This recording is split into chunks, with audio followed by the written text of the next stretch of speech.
give them blood, blood, gallons of the stuff. Give them all that they can drink and it will never be enough. So give them blood, blood.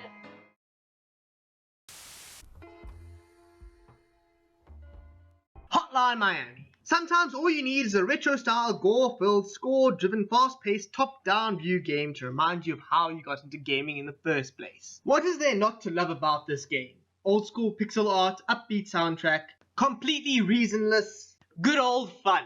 You play as an average guy haunted by what I assume is some sort of secret cult, intent on the mass murder of Russian gangs. Maybe. The story is kind of hard to follow, and basically it's undermined by all the mass murdering that you do throughout the game. It is there just to fill the gaps between one bloodbath after another. Or maybe it's some sort of lesson, trying to show us that mass murderers are normal guys who enjoy pizza, and movies, and convenience stores. I'm a homicidal maniac. They look just like everyone else.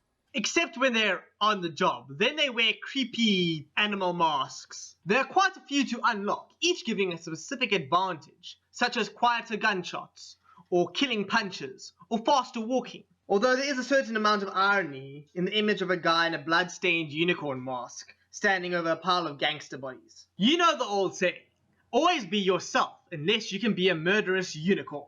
Then be a murderous unicorn. So what is the goal, you ask? Simple.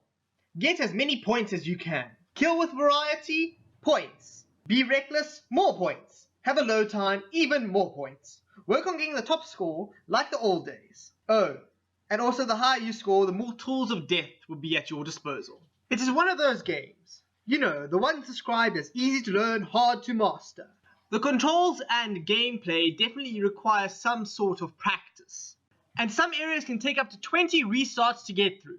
And that's not even including boss fights. Although this does provide some entertainment when watching new players play it for the first time.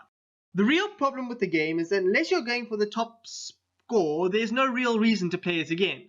Ultimately, the gameplay is repetitive, which is to be expected from an indie game.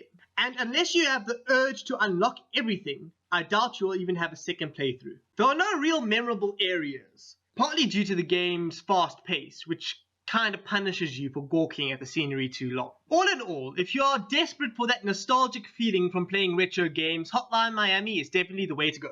It will hook you throughout your playthrough, only to be forgotten afterwards. If you like this video, please like and subscribe. If you have alternate ideas about the topic, please comment about them. This is the Mad Hatist, signing off. Cheerio.